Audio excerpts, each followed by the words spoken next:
Picture this. Right now, while you're watching this, something unimaginable is moving through the outer darkness of our solar system. Not 3i Atlas, that interstellar visitor everyone's obsessing over. No, this is something far more terrifying. A 100-mile-wide giant that astronomers initially mistook for a dwarf planet because nothing that massive should be a comet. Comet Bernardinelli Bernstein makes 3i Atlas look like a grain of sand on an endless beach. We're talking about a country-sized ice ball 10,000 times more massive than our current visitor, and it's headed our way. Stay with me until the end, because what we're about to uncover about this monster will change how you see everything floating in the cosmic dark. The question isn't whether it's coming. It's what secrets it's carrying from the frozen edge of time itself. Stay with me, because Bernardinelli Bernstein is still revealing its secrets as new information continues streaming in. Telescopes are tracking whether it will shatter our current models or confirm our wildest theories. Subscribe so you don't miss what happens next, because the data coming in could revolutionize our understanding of comets and interstellar visitors. Now, let's dive into this mystery together. You scroll through your feed, and there it is again. Another headline screaming about the interstellar intruder, 3i Atlas, this enigmatic visitor from beyond our solar system that's been dominating astronomy circles and conspiracy forums alike. The green glow, the mysterious composition, the hyperbolic trajectory that proves it came from somewhere else entirely.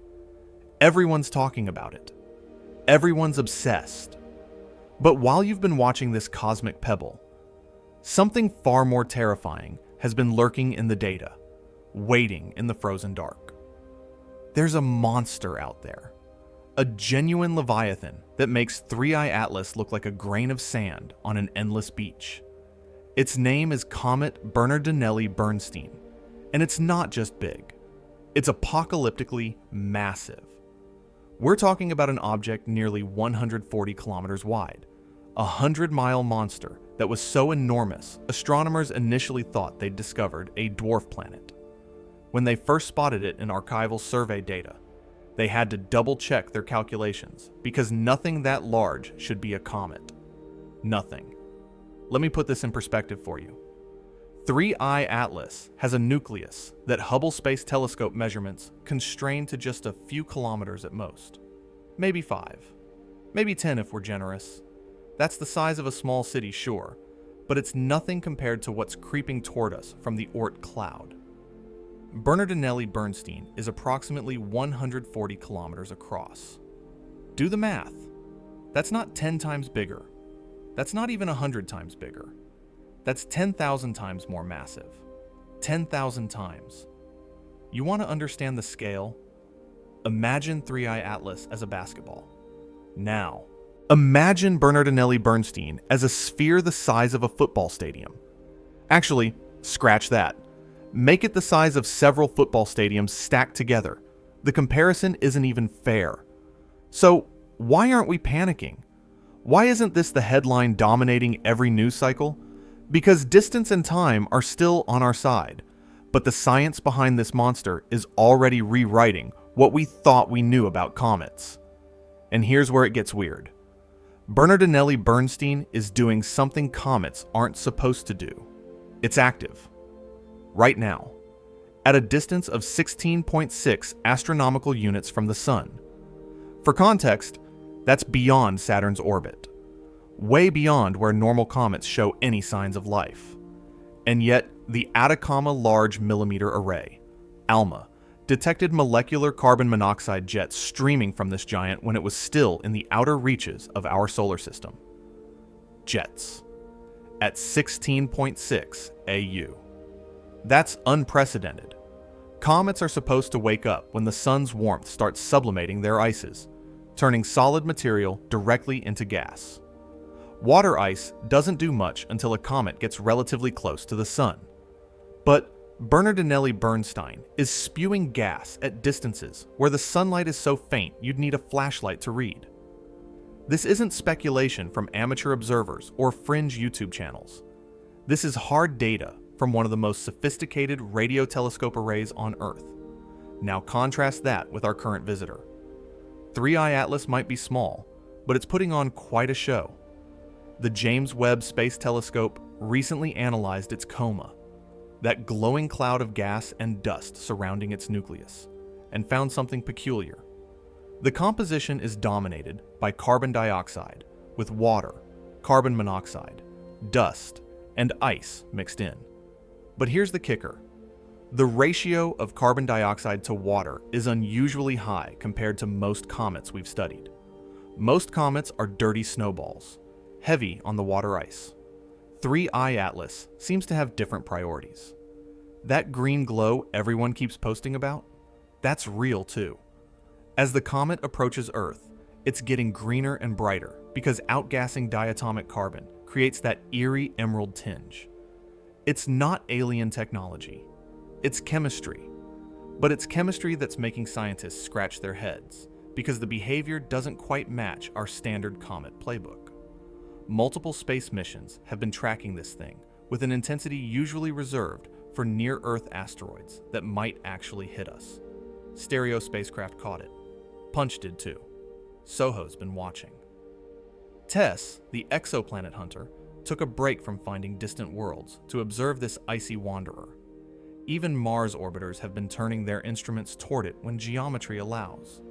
There's a scientific frenzy happening in real time, and it's not because 3I Atlas poses any threat. It's because this visitor is weird. Polarization data shows extreme negative polarization values, not seen in typical comets. That's technical jargon that basically means light bouncing off this object behaves in unexpected ways, hinting that its surface or coma structure is fundamentally different from the comets born in our solar system. Scientists are quietly asking whether we're looking at a new class of interstellar object entirely. And here's where the monster versus Pebble narrative gets interesting. Both of these objects are rewriting our understanding of what's possible in the cosmos, but in completely different ways. 3I Atlas is small, fast, mysterious, and definitely interstellar. Bernardinelli Bernstein is gigantic, slow, also mysterious, but native to our own solar system's most distant reservoir of primordial ice. One is a visitor from alien star systems. The other is a relic from our own formation, a time capsule from when the sun was young. But size matters when you're talking about potential impact on our understanding of planetary science. The sheer mass of Bernardinelli Bernstein means it's been relatively unchanged since the solar system's birth over 4.5 billion years ago. Smaller comets get processed by repeated passes near the sun, their surfaces baked and altered. This monster has made maybe 1 or 2 loops, maximum, in its 600,000-year orbit. It's pristine, ancient, untouched. Does size equal danger? Let's be clear right now. Neither object threatens Earth. 3I Atlas will make its closest approach and then slingshot back out into interstellar space, never to return. Bernardinelli Bernstein's orbit brings it no closer than about 11 astronomical units at perihelion, still well beyond Saturn. We're safe, but safety from impact doesn't mean these objects can't impact our understanding of the universe. Telescopes around the world and in orbit are scrambling to collect every photon from both objects.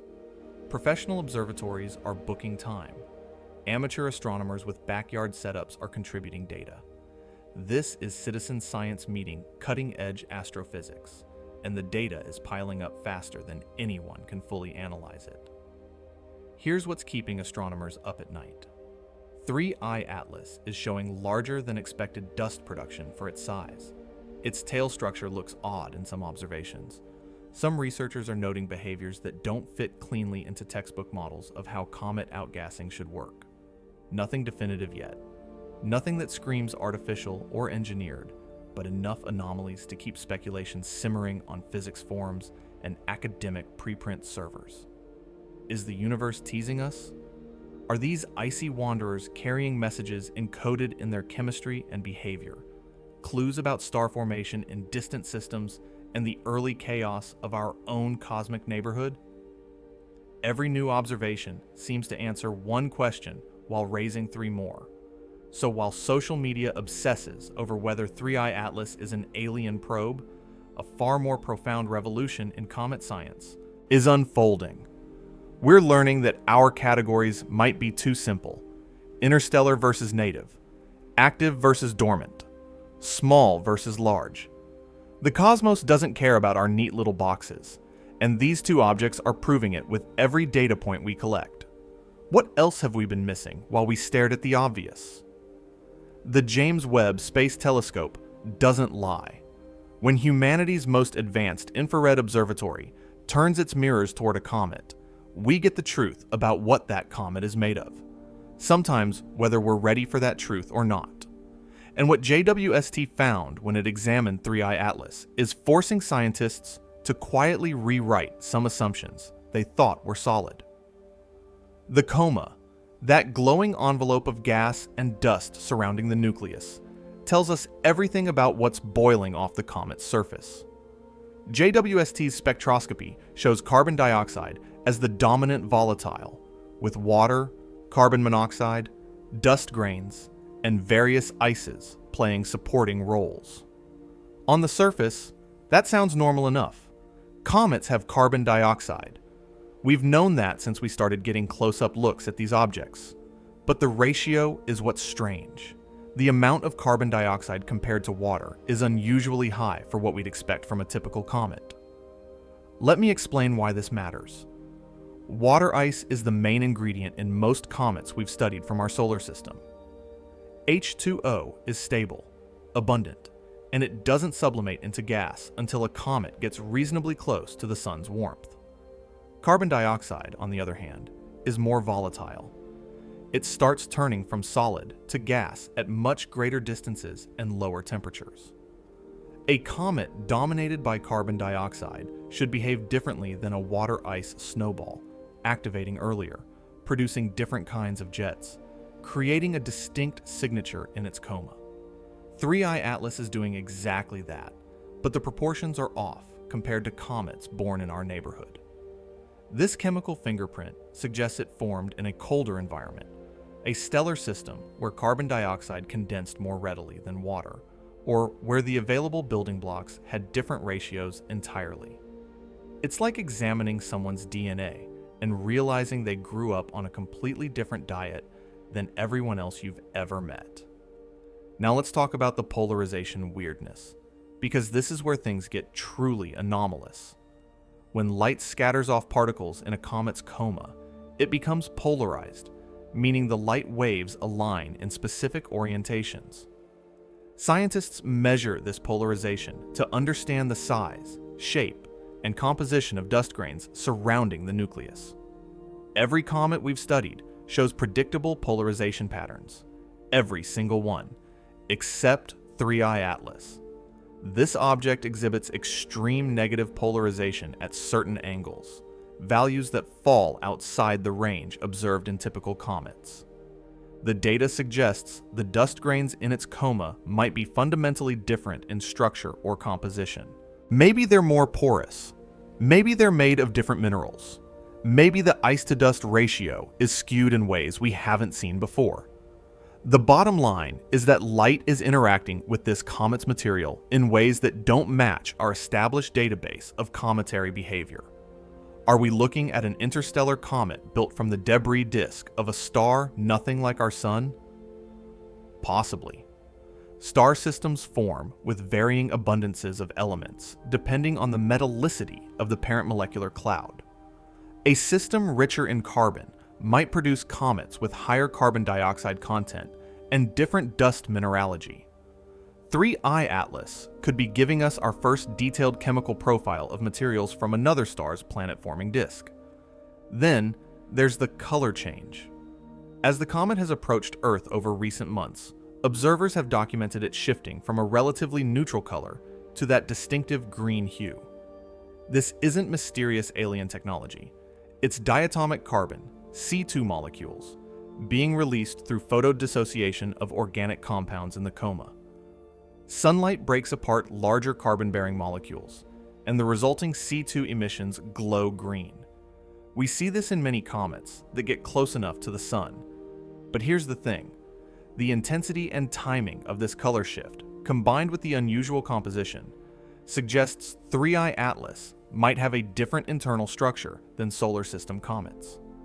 The way volatiles are distributed through the nucleus, the layering of ices, the ratio of crystalline to amorphous ice, all of these factors determine when and how a comet activates as it approaches the sun. Multiple spacecraft have captured this object on their instruments, and each dataset adds another piece to the puzzle. When Stereo observed it, they noted tail structures that seemed asymmetric. Punch spacecraft data showed brightness variations, suggesting uneven outgassing across the nucleus surface. SOHO caught it against the background stars and measured its motion with precision that helped refine orbital calculations. TESS, designed to find exoplanets by watching for tiny dips in starlight, turned its sensitive cameras toward this comet and documented its variability over time.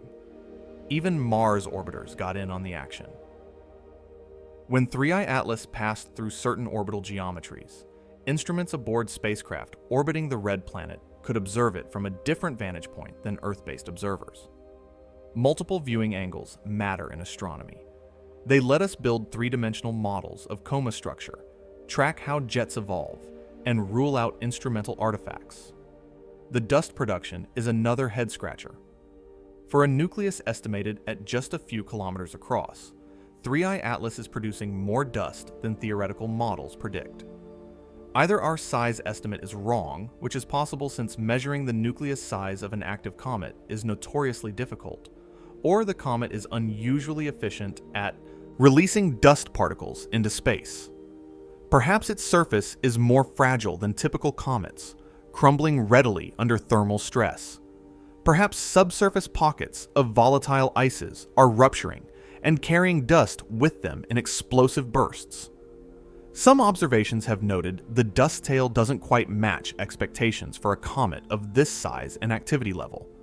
The morphology, the shape and structure of the tail shows features that could indicate irregular rotation of the nucleus, discrete active regions rather than uniform outgassing, or compositional variations across the surface. None of these observations are conclusive proof of anything exotic, but they're definitely not what the standard comet models would predict. Scientists are using careful language in their papers, as they should. Words like unusual, unexpected, and anomalous appear frequently in the abstracts and conclusions. These are signals that researchers are seeing patterns in the data that challenge existing frameworks. They're not screaming alien artifact because they're scientists, and they know extraordinary claims require extraordinary evidence. But they are saying, loudly and clearly, that this comet doesn't fit neatly into our classification schemes. Are we witnessing a new class of interstellar object? That question is being asked in observatories and research groups around the world. We've only confirmed 3 interstellar visitors so far: Oumuamua, Borisov, and now 3I Atlas. That's not enough to build a robust statistical sample. Oumuamua was bizarre, showing non-gravitational acceleration with no visible coma. Borisov looked remarkably normal, like a comet from our own Oort cloud. 3I Atlas falls somewhere in between, displaying comet-like activity, but with chemical and physical properties that set it apart. Every measurement has uncertainty. Every observation has biases. Space-based telescopes have advantages in seeing wavelengths absorbed by Earth's atmosphere, but they're limited by their instrument specifications and available observing time. Ground-based telescopes can stare at a target for hours or nights on end, but they contend with atmospheric distortion, weather, and the day-night cycle. Synthesizing all this data into a coherent picture of what 3I Atlas actually is requires sophisticated modeling and a willingness to question assumptions. The scientific limitations are real. We can't send a probe to this comet. It's moving too fast, and we didn't have enough warning to launch a mission that could intercept it. We're stuck with remote observations, watching this visitor through our telescopes and trying to infer its nature from the light it reflects and emits. It's like trying to understand a stranger's entire life story from a photograph taken at a distance. Could the motion and activity of this comet point to something unexpected in its origin story? That's the question driving the next phase of observations. If its trajectory shows tiny deviations from pure gravitational motion, that could mean outgassing is creating thrust, which is normal for active comets. But if the deviations don't match the observed coma brightness or dust production, then we'd have a mystery on our hands. What else could be pushing it? The orbit tells you everything. In astronomy, trajectories don't lie. The path an object takes through space, the curve it traces against the stars, encodes information about where it came from and where it's going. For 3I Atlas, that path is a hyperbola, and in the language of orbital mechanics, a hyperbolic trajectory is the smoking gun of interstellar origin. Comets from our solar system travel on elliptical orbits, looping around the sun in predictable patterns, even if those patterns take millions of years to complete. They're bound to our star gravitationally, prisoners of the sun's influence. But a hyperbolic orbit is open, unbound. It comes in from infinity and returns to infinity. 3I Atlas arrived from somewhere beyond our solar system. It will visit our sun exactly once, and then it will leave forever, coasting back out into the galaxy. The mathematics of the orbit have been refined over months of observations. Astronomers tracked its position night after night, measuring its movement against the background stars with extreme precision. Feed those measurements into orbital dynamics equations, and out comes the answer: eccentricity greater than 1. That's the mathematical signature of a hyperbolic path. This object is not ours. It's a visitor, a wanderer that happens to be passing through our cosmic neighborhood.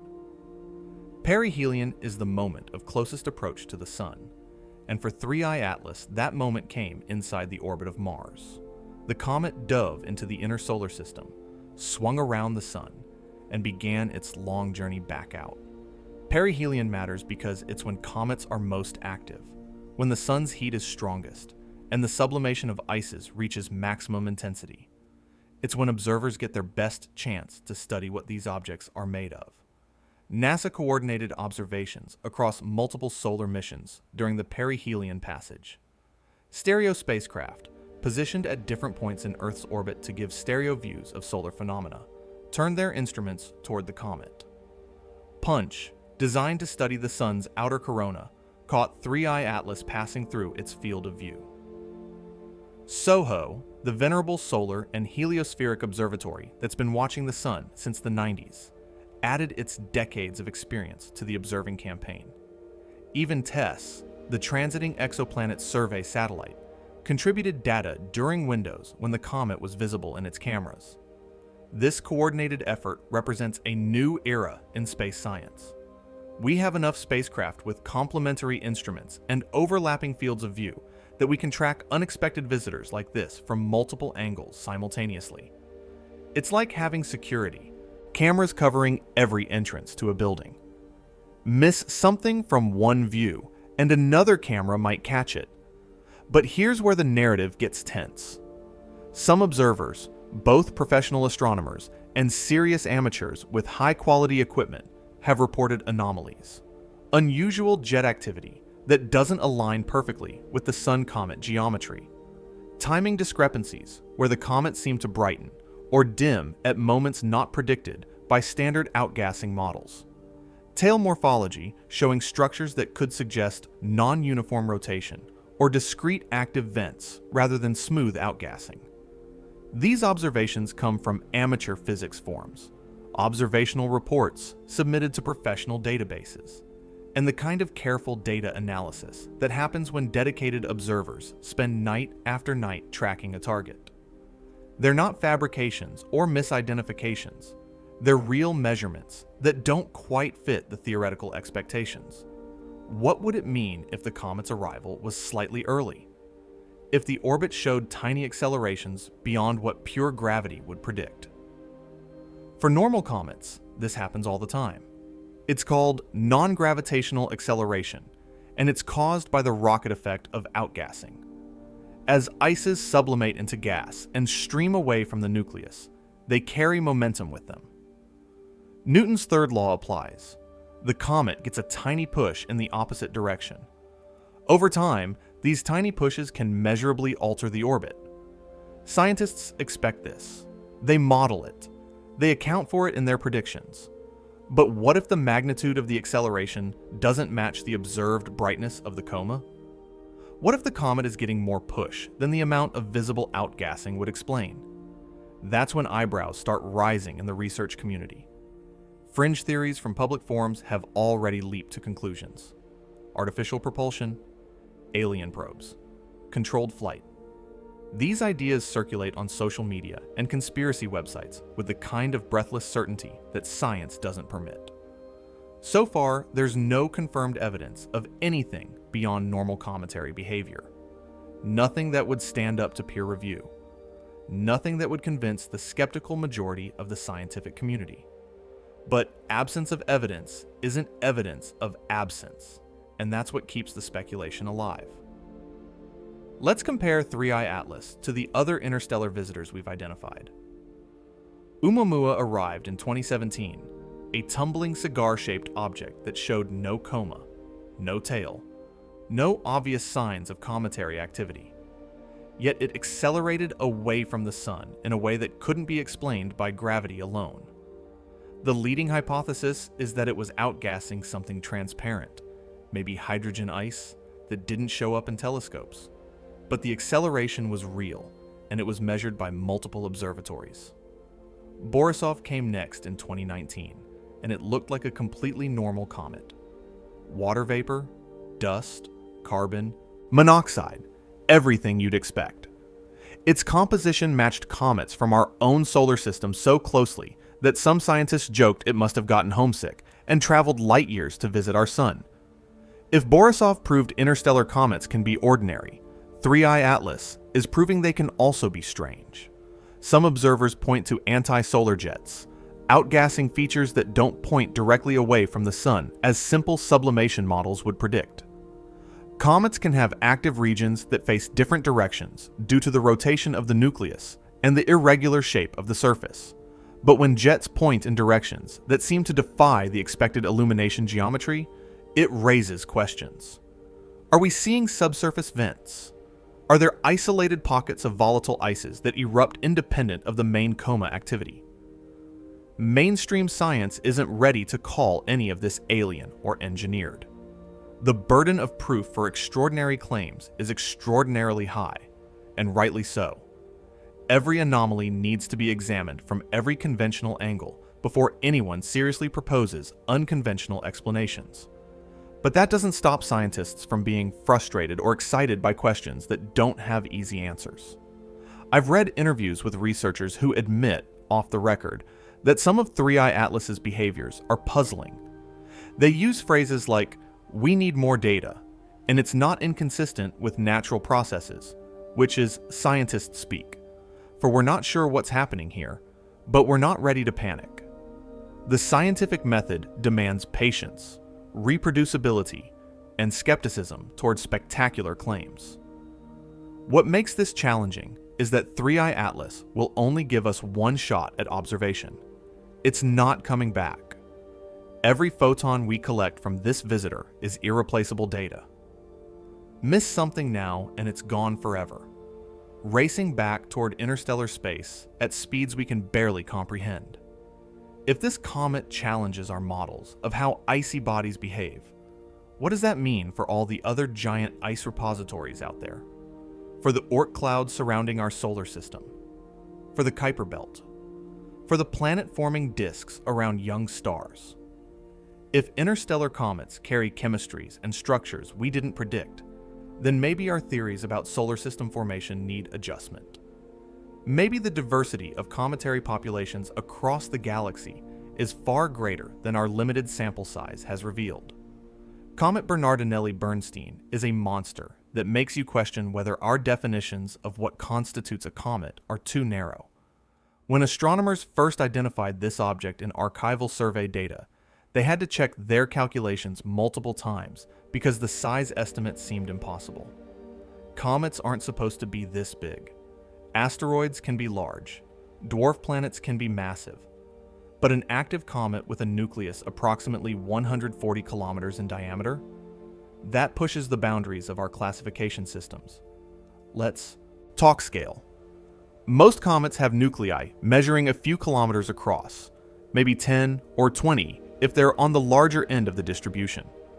Halley's Comet, probably the most famous comet in history, has a nucleus roughly 15 kilometers long.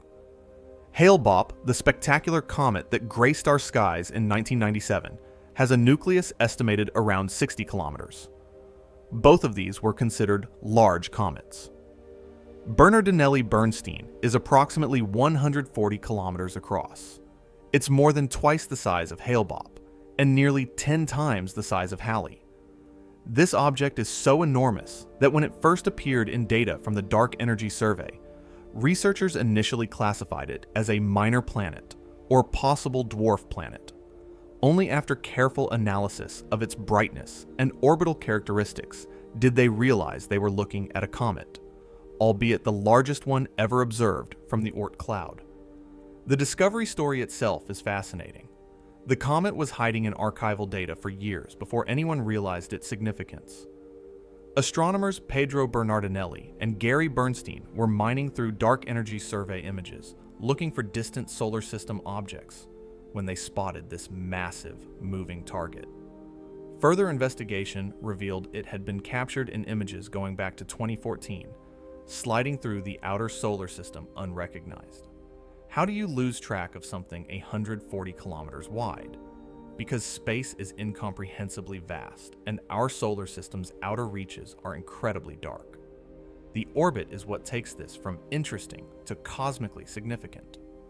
Bernardinelli Bernstein travels on an extremely elliptical path that takes approximately 600,000 years to complete one full loop around the Sun. 600,000 years. When this comet last visited the inner solar system, humans didn't exist in our current form. Neanderthals hadn't evolved yet. Our distant ancestors were still figuring out how to make stone tools in Africa. Right now, Bernardinelli Bernstein is slowly approaching from the Oort cloud, that theoretical sphere of icy bodies surrounding our solar system at distances so remote they're measured in light hours rather than astronomical units.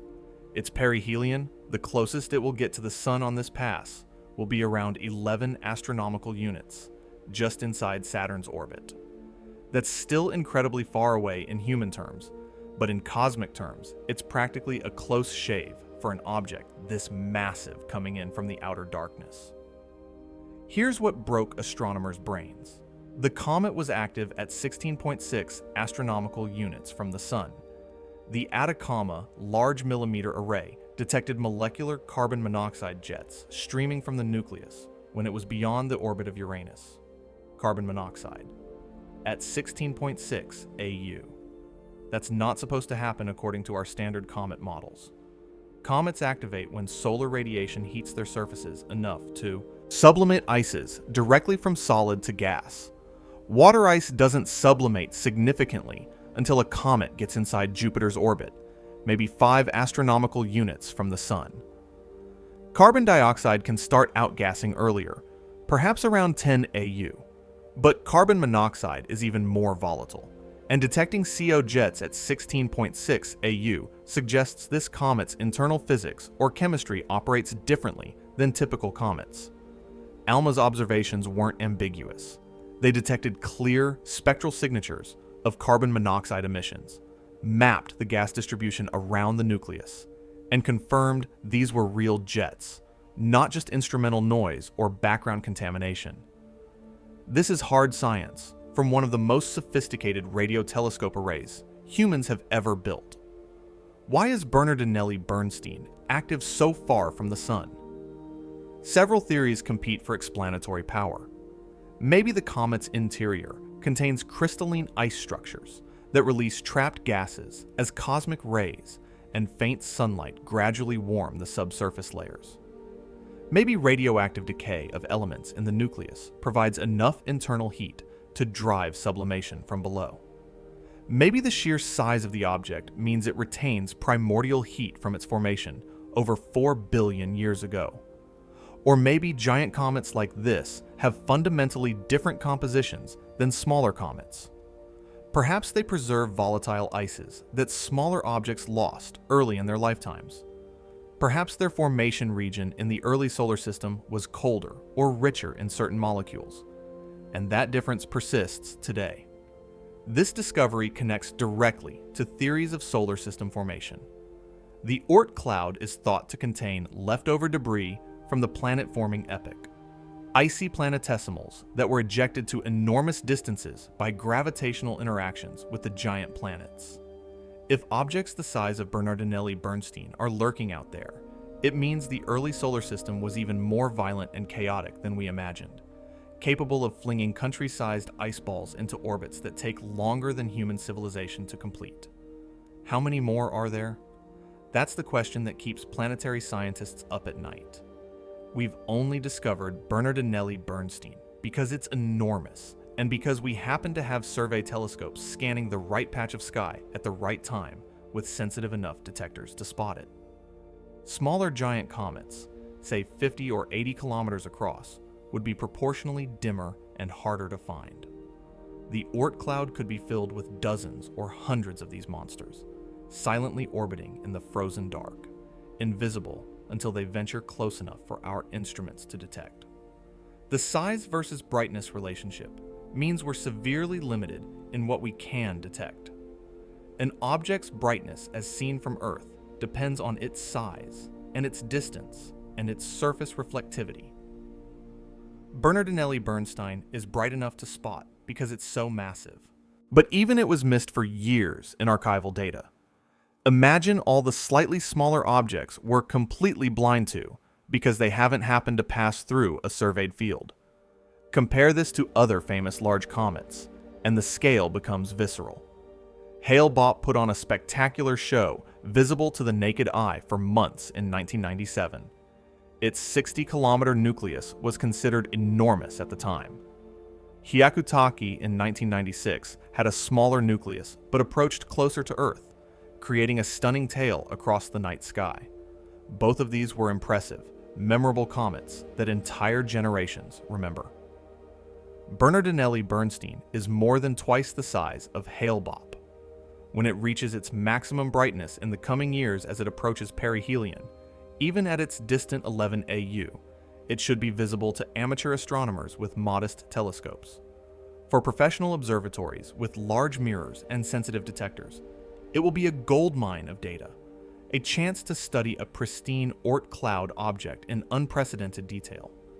If these massive objects exist quietly out there in the distant reaches of our solar system, what else might we be missing? What other populations of objects are we completely ignorant of because they orbit in regions we haven't surveyed thoroughly, or because they're not reflective enough to spot with current technology? The outer solar system is mostly unexplored territory. We've sent a handful of spacecraft out there. Voyager probes are crossing into interstellar space. New Horizons flew past Pluto and then a Kuiper Belt object. But the vast majority of the space beyond Neptune is unmapped, uncharted, unknown. There could be planets out there, rogue worlds ejected during the solar system's violent youth. There could be thousands of large icy bodies slowly orbiting in the darkness. Bernardinelli Bernstein is more than a curiosity. It's a messenger from the primordial solar system, a time capsule that's been in deep freeze for billions of years, and it's coming within range of our best telescopes at exactly the moment when we have the technology to study it properly. The universe has impeccable timing sometimes, and this monster is arriving right when we're ready to learn what secrets it's been keeping in the frozen dark for longer than complex life has existed on Earth. What will we find when we truly start listening to what this giant has to say? Big space objects inspire wonder. They also inspire wild theories. There's a psychological phenomenon that happens when humans encounter mysteries at cosmic scales, a tendency to see intention where there's only physics, to detect design in the random architecture of nature. Comets, especially strange ones from interstellar space or the outer solar system's frozen wastes, trigger this response harder than almost anything else in astronomy. The fascination gap exists because comets occupy a peculiar space in our collective imagination. They're unpredictable. Visitors, sometimes spectacular, always temporary. Ancient civilizations saw omens in their tales. Medieval scholars debated whether they were atmospheric phenomena or celestial objects. Even today, with all our scientific understanding, comets maintain an aura of mystery that asteroids and planets simply don't possess. So when an interstellar visitor like 3I Atlas shows up exhibiting anomalous behaviors, or when a giant like Bernardinelli Bernstein activates impossibly far from the sun, the speculation begins immediately. Online forums explode with theories. YouTube channels rack up millions of views dissecting every unusual observation. Social media amplifies the most sensational interpretations. Let's be clear about what's circulating in the fringe discourse ecosystem. Some people genuinely believe 3I Atlas is an artificial structure, a probe or spacecraft from an alien civilization. They point to the unusual composition, the anomalous polarization, the trajectory that brought it through our inner solar system at exactly the right angle for a hypothetical survey mission. They note the acceleration anomalies and suggest this is evidence of controlled propulsion, technology masquerading as a natural comet. Other theories propose Bernardinelli Bernstein is too perfectly sized to be natural, that its activation at extreme distances indicates artificial internal heating, that its orbit might be steering it towards some future rendezvous we're not advanced enough to understand yet. These ideas sound like science fiction because they are science fiction, speculation piled on inference without the foundation of reproducible evidence. Here's the thing though, real scientists disagree over interpretations too. They just disagree within the bounds of what the data actually supports. Researchers debate whether 3I Atlas's composition indicates formation in a carbon-rich stellar disk, or whether post-formation processes could have altered an originally water-rich comet. They argue about whether the polarization anomalies suggest unusual dust grain structures, or whether observational biases might be skewing the measurements. These are legitimate scientific disagreements. They're grounded in physics, constrained by observations, and subject to resolution through additional data collection and theoretical modeling. They're fundamentally different from unfalsifiable speculation about alien technology. The scientific method has specific requirements. Hypotheses must be testable. Predictions must be falsifiable. Evidence must be reproducible.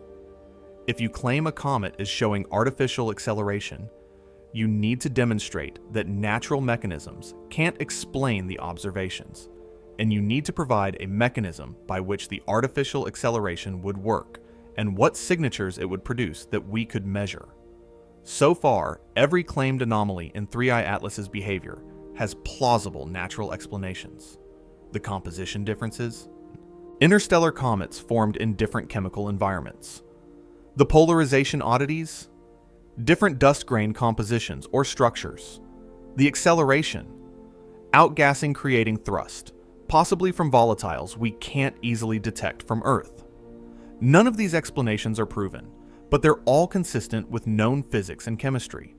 They don't require invoking new forces or intelligent intervention. Occam's razor, the principle that simpler explanations are generally preferable to complex ones, strongly favors natural mechanisms over artificial ones. But here's where things get sociologically interesting.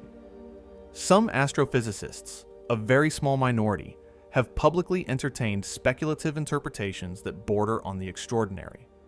They've published papers or given interviews where they suggest we should seriously consider the possibility that some interstellar objects might be artificial. This happens for complex reasons involving academic freedom, the philosophy of science, and the genuine difficulty of distinguishing very advanced technology from natural phenomena at cosmic scales. When credentialed scientists make these suggestions, even cautiously and with heavy caveats, it gives ammunition to the fringe speculation ecosystem. Media outlets run headlines. Social media strips away the nuance. Suddenly, a careful hypothesis exploration paper becomes proof that aliens are real and visiting our solar system. The scientific community's response is typically swift and pointed. Other researchers publish rebuttals showing how natural mechanisms explain the observations just fine. Peer reviewers demand higher standards of evidence. The process works, slowly and sometimes messily, but it works. Psychology plays a huge role in why deeper theories persist despite lack of evidence. Humans are pattern-seeking animals. We evolved to detect agency, to assume that movement and change in our environment might be caused by other minds with intentions. This served us well on the African savanna, where assuming that rustling grass might be a predator kept our ancestors alive. But in the cosmos, most phenomena have no intentionality behind them. Stars explode because of physics, not because they're angry. Galaxies collide because of gravity, not because they're at war. Comets sublimate and accelerate because thermodynamics and momentum conservation demand it, not because they're controlled vehicles. Still, the desire to see purpose in cosmic events runs deep. It's the same impulse that made ancient observers see gods in planetary motions and divine messages in eclipses. We've refined our understanding enormously, but the psychological substrate remains. There's a crucial difference between productive speculation and unfalsifiable conspiracy thinking. Productive speculation generates testable hypotheses. If the hypothesis is wrong, there's a way to demonstrate that wrongness through observation or experiment. Unfalsifiable claims, on the other hand, are structured so that no possible observation could disprove them. They're intellectually sterile because they can't be tested. Example of productive speculation. If 3i Atlas has unusual surface composition, we should see specific spectral signatures in the infrared and ultraviolet that differ from typical comets. Test this with JWST and ground-based spectroscopy. If we see those signatures, the hypothesis is supported. If we don't, it's refuted. Example of unfalsifiable speculation. 3i Atlas is an alien probe using technology so advanced we can't detect any signature of its artificial nature, and all the seemingly natural behaviors are deliberate camouflage. There's no observation that could disprove this, because any natural-looking behavior is dismissed as concealment.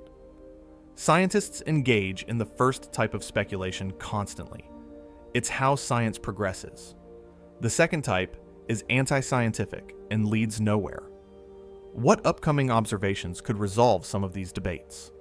More JWST observations could refine the composition measurements, detect trace molecules that current data only hint at, and map thermal emissions across the coma to understand where different volatiles are sublimating.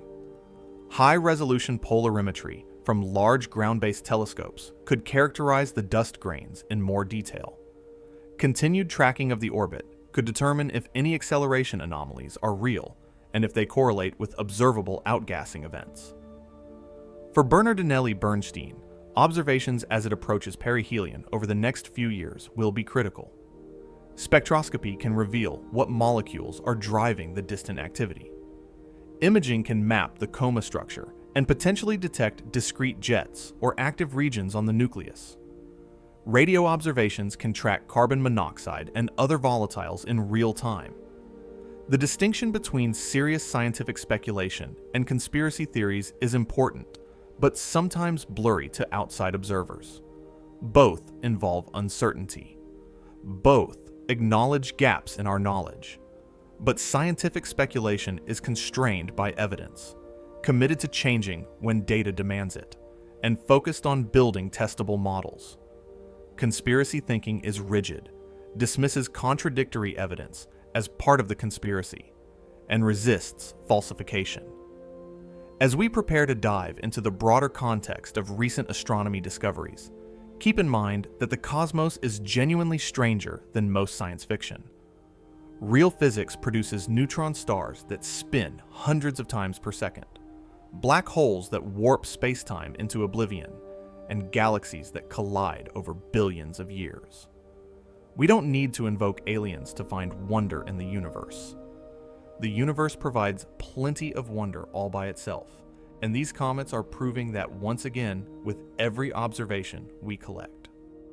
What else is waiting out there to surprise us?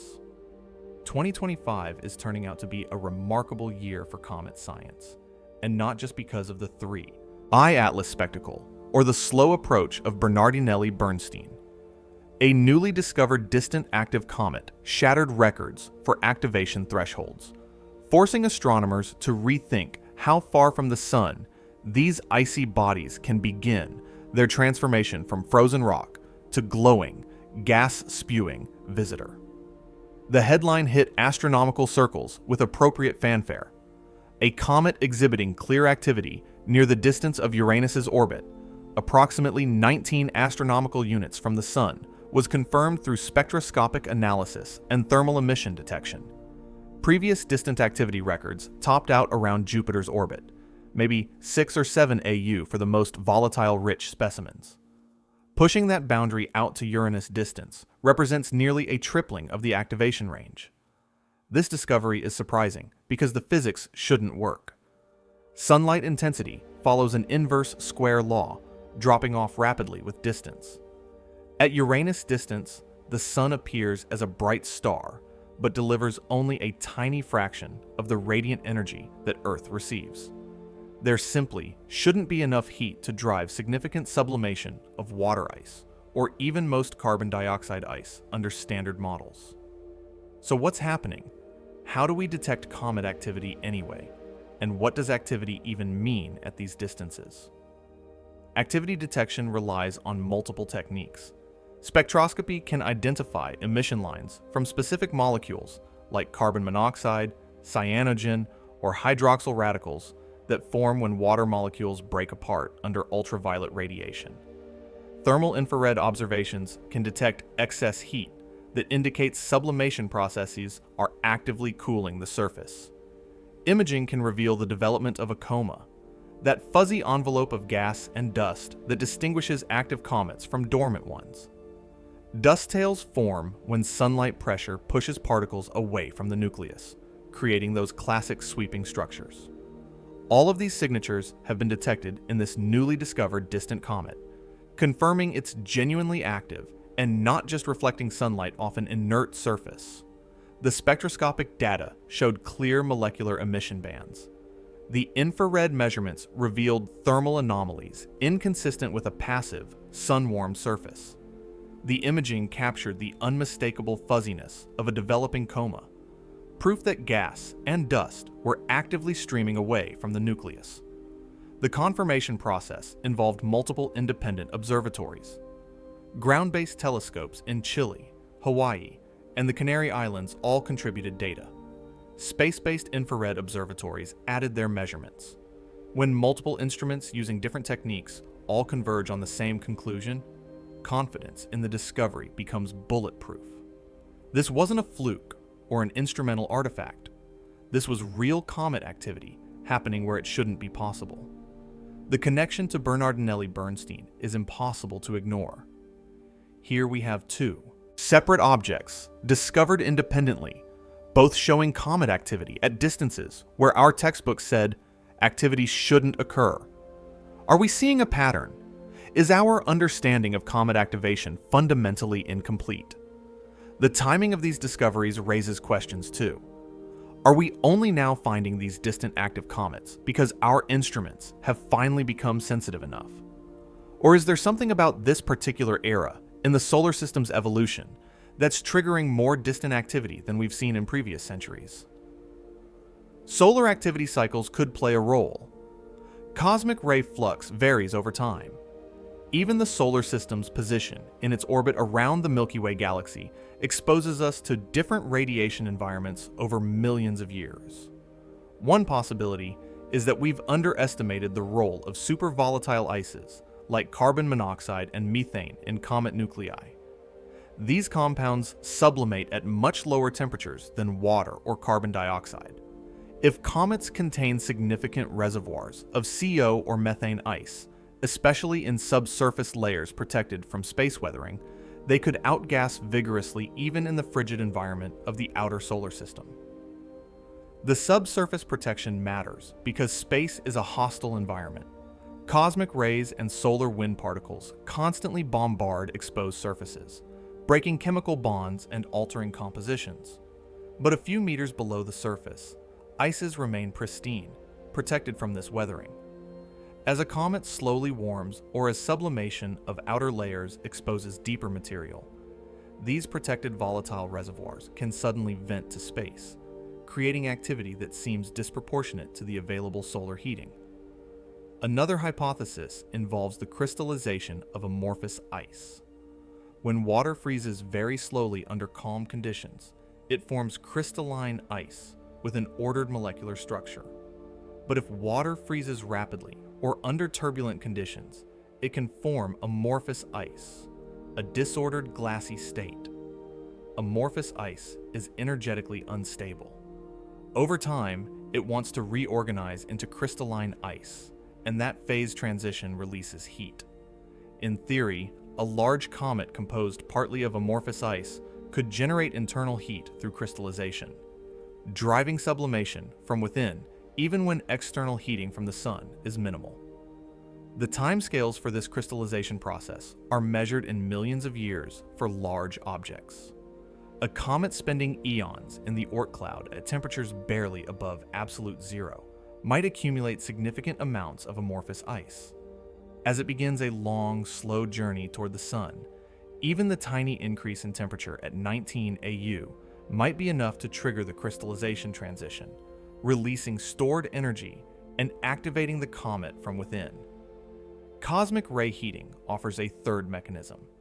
High-energy particles from space constantly bombard comet nuclei, depositing energy as they penetrate the surface and interact with molecules. For most comets, this heating is negligible compared to solar radiation.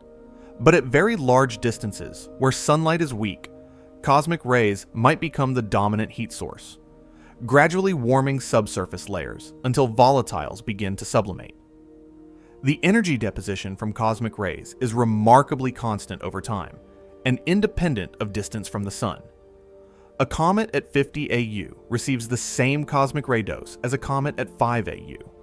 The difference is that at 50 AU, there's essentially no solar heating to compete with, making the cosmic ray contribution relatively more important. Over thousands or millions of years, this steady energy input could gradually warm a comet's interior, creating conditions for volatile release. Think of it like this. You have a giant dirty snowball floating in space. The outer layers are frozen solid, temperature barely above absolute zero. But deep inside, radioactive elements are slowly decaying, releasing heat. Cosmic rays are punching through the surface, shaking molecules and depositing energy. Amorphous ice is gradually reorganizing, releasing more heat in the process. All of these tiny heat sources add up, and eventually, somewhere inside the nucleus, the temperature crosses the sublimation point for carbon monoxide. Gas begins to form, pressure builds, and eventually it finds a path to the surface, erupting in a jet that carries dust particles with it. That's how you get activity at 19 AU. The mathematics of heat flow in porous, icy bodies is complex. Comets aren't solid blocks of ice. They're more like frozen sponges, mixtures of ice and dust with significant porosity. Heat conducts poorly through this structure, which means the interior can be significantly warmer than the surface. Thermal models accounting for porosity, composition variations, and multiple heat sources are showing that distant activity is plausible under the right conditions. These discoveries are altering our definition of what a comet is. Traditionally, Comets were defined as icy bodies that developed comas and tails when they approached the sun. But if comets can be active throughout the outer solar system, even beyond Neptune's orbit, then maybe the distinction between comets and icy dwarf planets is less clear than we thought. Pluto shows geological activity powered by internal heat and possibly by nitrogen ice sublimation cycles. Is Pluto a comet? Most astronomers would say no. It's a dwarf planet. But what's the actual physical difference if both Pluto and a giant comet like Bernardinelli Bernstein have active surfaces driven by volatile sublimation? The boundaries of our categories are blurring, and that's a good thing. Nature doesn't care about our classification schemes.